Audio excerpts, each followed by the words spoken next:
Vous savez, pour développer l'agriculture au Burkina Faso, c'est la chose la plus facile.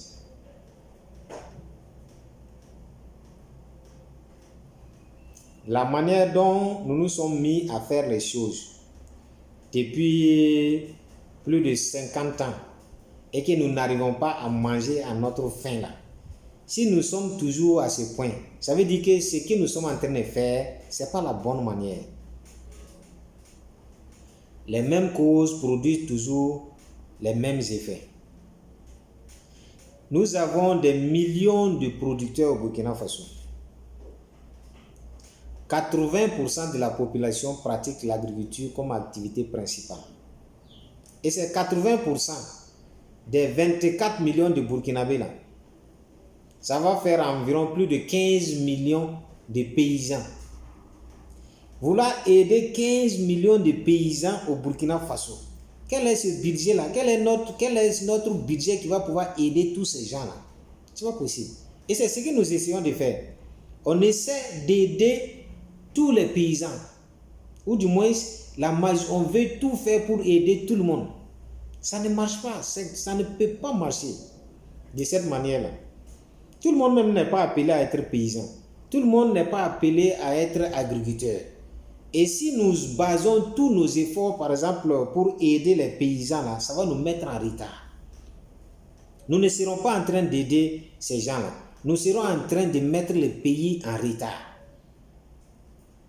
La seule chose qui peut amener l'autosuffisance alimentaire au Burkina Faso, ce n'est pas 1000 voix, c'est une seule voix. Et la seule voie, c'est quoi? C'est d'aider le minimum de personnes pour que ce minimum-là puisse s'occuper du maximum. Si vous voulez aider le maximum pour qu'il puisse s'occuper du pays, ça va être très difficile. Puisque c'est ce qu'on essaie de faire depuis longtemps. Depuis 1966, on veut aider les paysans. Est-ce que vous savez que le Burkina Faso, 5000 personnes, pas 16 millions, 5000 personnes peuvent produire pour tout le Burkina Faso. 5000 personnes. Qu'on prenne 5000 personnes dans tous les territoires burkinabés, qu'on les accompagne véritablement avec les moyens qu'il faut, les ressources qu'il faut. Ces 5000 personnes-là, ils vont produire tout le maïs dont le Burkina Faso a besoin. 5000 autres personnes pour produire tous les riz dont le Burkina Faso a besoin. Les riz, par exemple, si nous avons besoin de 500 000 tonnes de riz par an, ces 500 000 tonnes-là, on va répartir ça. On dit, bon, voici les 5000 personnes qui doivent produire les riz. Alors, on va réunir les superficies qu'il faut pour pouvoir produire ces 5000 tonnes de riz-là. Et on met les personnes qu'il faut, les ingénieurs qui sont allés faire leur formation et les gens aussi qui ont pratiqué l'agriculture et qui sont expérimentés, même s'ils ne sont pas allés à l'école. C'est eux qu'il faut installer là-bas, qui ont la passion pour l'agriculture. Il faut les installer. 5000 personnes là, ça suffit. Ils vont produire toute la production. À chaque producteur, il a le nombre de tracteurs nécessaires pour exploiter sa superficie. À supposer que le producteur, par exemple, a 2000 hectares. 2000 hectares. Les techniciens vont dire peut-être pour ces 2000 hectares, on a besoin de 10 tracteurs, je ne sais pas. 10 tracteurs, d'une moissonneuse batteuse ou de 2 moissonneuses batteuses. Ils ont besoin de tel tonnage d'engrais, tel tonnage de ceci, tel tonnage de cela. Ils seront considérés comme des entrepreneurs qui vont faire un contrat avec l'État. Et ils vont être installés dans des zones où il y a suffisamment d'eau, auprès par exemple des barrages. Au lieu de prendre par exemple bagré et puis répartir ça et puis remettre ça à 5000 producteurs et individuels qui ne vont pas produire grand chose. Nous sommes allés là-bas, c'est la désolation. C'est un échec, hein? Pôle de croissance, ce n'est pas un pôle de croissance. Nous avons été là-bas. Nous avons vu comment le désordre, il y a du désordre là-bas. Et ceux qui arrivent à s'en sortir, ce sont les gros producteurs, pas les petits producteurs.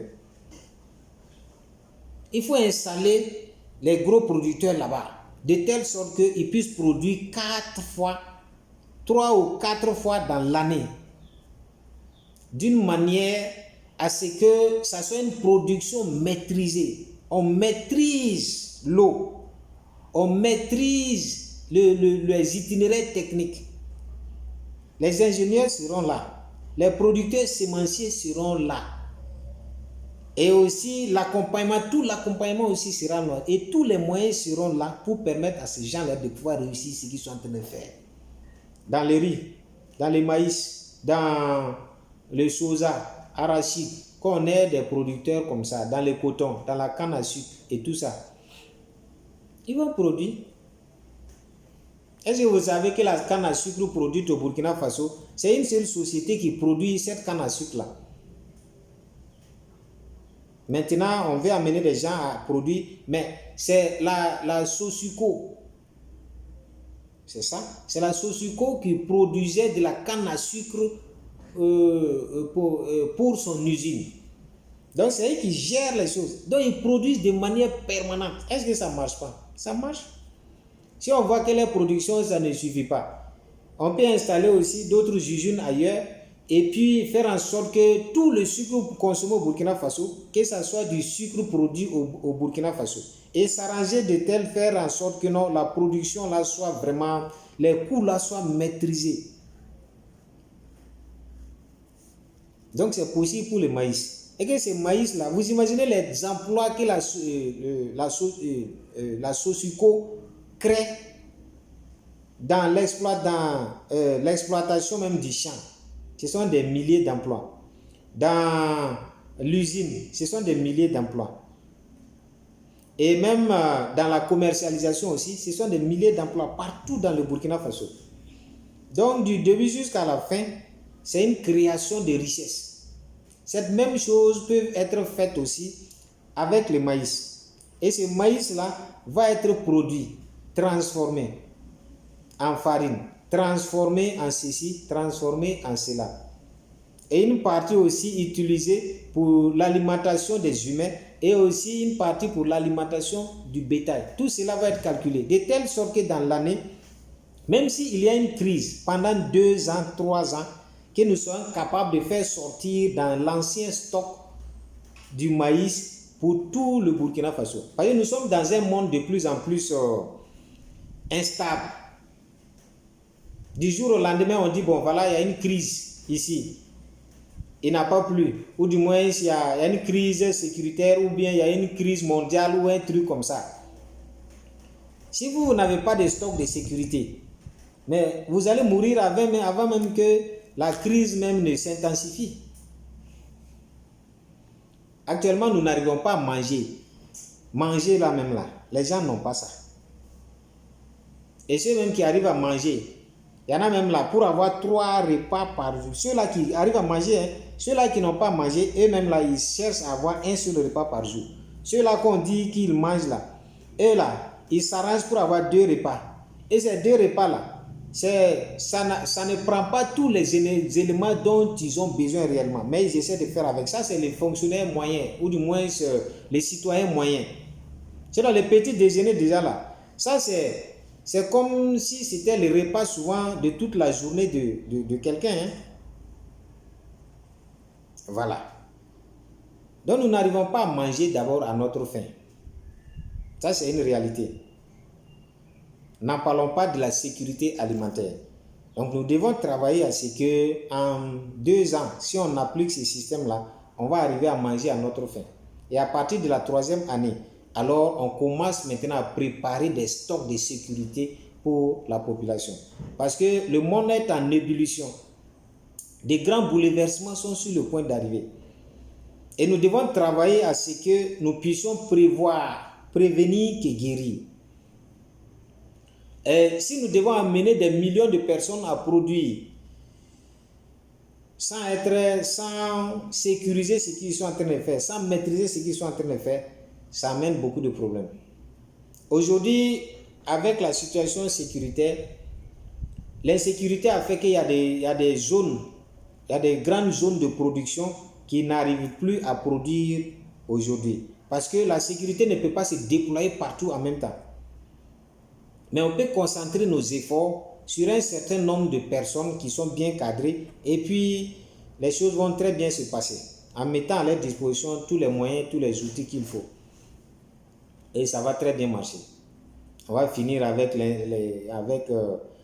la faim, on va finir avec la famine, on va rentrer maintenant dans une phase de sécurité alimentaire et le véritable développement va commencer. Après qu'on ait suffisamment à manger et à boire, nous allons transformer. Comme on a suffisamment à manger et à boire, nous allons exporter. Et toutes ces choses-là, ça va être des devises qui vont rentrer pour le Burkina Faso. On va diversifier nos activités. 80% de Burkinabés qui pratiquent l'agriculture et on ne s'en sort pas. Donc si on permet que par exemple 10% des Burkinabés pratiquent ça, les autres là, ils vont créer des emplois. 80% du savon qui est utilisé au Burkina Faso n'a pas été fabriqué au Burkina Faso.